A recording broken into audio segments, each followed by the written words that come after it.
Bonjour, aujourd'hui on explore un peu l'univers d'Olivier Roland et son livre La voix du rebelle intelligent. Oui, on s'est basé sur une interview où il explique pas mal son parcours, sa philo. C'est assez particulier comme approche. Exactement. L'idée c'est de voir ce qu'on peut en tirer, hein. Les stratégies pour réussir un peu différemment, s'auto-former, chercher plus de liberté. Et puis cette idée de hacker sa vie, son apprentissage. C'est ça. Alors, pour commencer, juste son parcours déjà, ça interpelle. Il arrête l'école à 18 ans. Direct, il crée sa boîte. Hmm. Gros succès, rapide, mais il se retrouve coincé, genre 60-70 heures par semaine. Ah oui, le piège classique, quoi. Voilà. Carrément pas l'image de la liberté qu'il visait. Et c'est ça, ce décalage, qu'il pousse à chercher d'autres voies. Vers une entreprise en ligne, plus souple, pour la liberté matérielle, oui, mais il insiste beaucoup sur la liberté mentale. Et ça nous amène justement à sa définition du rebelle intelligent. Ce qui est intéressant, je trouve, c'est que ça concerne pas que les entrepreneurs. Ah non. Non, c'est plus large. C'est toute personne qui se sent un peu en décalage avec les systèmes établis, tu vois, l'école, l'entreprise. Même si de l'extérieur, tout roule pour elle. D'accord. Le truc profond, c'est cette envie de créer son propre truc. Ça peut être l'art, l'aventure, un projet perso, une boîte. Peu importe la forme, en fait. Exactement. Et l'idée clé, c'est ce sentiment, c'est pas une faiblesse. C'est peut-être un signal, une force. C'est normal de pas rentrer pile dans le moule. Ouais, c'est assez déculpabilisant comme visant. Et pour rendre ça concret, cette voie différente, il propose trois principes pour, comme il dit, hacker sa vie. Mhm. Le premier, c'est simple, mais puissant, la conscience de l'efficacité. L'idée qu'il y a quasi toujours moyen de faire mieux, plus vite, plus intelligemment. Toujours chercher l'optimisation en quelque sorte. C'est ça. Deuxième point, le bon scepticisme. Face à une méthode qui a l'air trop belle pour être vraie, Oui, au lieu de la rejeter direct, utilisez ce scepticisme comme moteur pour tester. Ok, ça paraît dingue, mais si j'essayais, juste un petit test pour voir. l'expérimentation avant le jugement. J'aime bien. Voilà. Et le troisième pilier, c'est un classique, la loi de Pareto, le 80-20. Mettre son énergie sur les 20% d'efforts qui donnent 80% des résultats. Et ce qui est frappant dans ce qu'il raconte, c'est à quel point cette idée d'expérimentation est centrale. Il donne des exemples très concrets. Comme quoi, par exemple?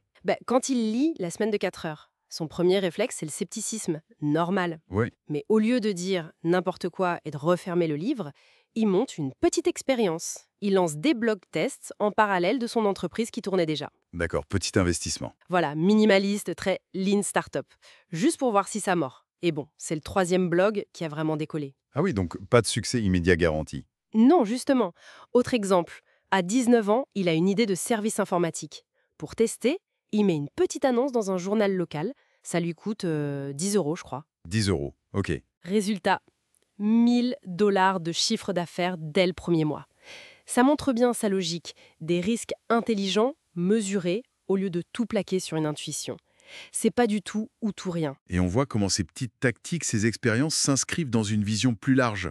Le business au service de la vie. Oui, c'est fondamental chez lui. C'est presque à l'envers de ce qu'on paie d'habitude. D'abord définir la vie qu'on veut. Et seulement après, construire le boulot qui permet cette vie-là. C'est ça. Penser la vie d'abord. Il partage aussi un truc intéressant. Avoir une passion forte en dehors du travail, pour lui c'était les voyages, ça rend plus efficace pendant le boulot. Ah oui? Comment ça? L'envie de finir vite pour aller faire ce qui nous plaît vraiment, ça devient un super moteur de concentration. Malin. Et son application du 80-20 pour son événement annuel, c'est parlant aussi. Pendant 8 ans, il organisait un truc d'une demi-journée. Objectif unique, le networking. Juste ça. Pas de conférence, rien. Non, juste le contact humain, le réseau. Le 20% essentiel, selon lui. Ça simplifie, mais drastiquement l'organisation par rapport à un séminaire classique. Oui, c'est clair. Et si on rassemble un peu tout ça, on voit bien la cohérence. C'est un mélange de scepticisme constructif, qui pousse à l'action, Mhm. d'expérimentation très pragmatique, à petite échelle, sans se ruiner. Tester, tester, tester. Voilà. Et puis, cette discipline du 80-20 pour rester concentré sur l'essentiel. Tout ça, ça donne une méthode pour naviguer dans la complexité, apprendre vite, et surtout se façonner une vie qui a du sens pour soi, sans se laisser déborder même par ses propres projets. Donc, en résumé, si on devait retenir les points clés de cette approche, rebelle intelligent, il y a d'abord cet état d'esprit. Assumer son décalage, c'est OK. Oui, c'est le point de départ. Ensuite, les trois principes. Viser l'efficacité, le bon scepticisme qui mène à l'expérimentation, et le 80-20. Les outils pratiques. Puis, l'importance cruciale des petites expériences pour tester, apprendre, prendre des risques calculés. L'action qu'on traite. Et enfin, cette philosophie globale, le pro au service du perso et pas l'inverse. Tout à fait. Et peut-être pour laisser une piste de réflexion. Oui. Si on applique ce fameux 20-80, mais à soi-même, quelle serait la toute petite expérience, là, maintenant, qu'on pourrait lancer pour tester une idée, une hypothèse sur notre façon d'apprendre, de travailler, de gérer notre temps?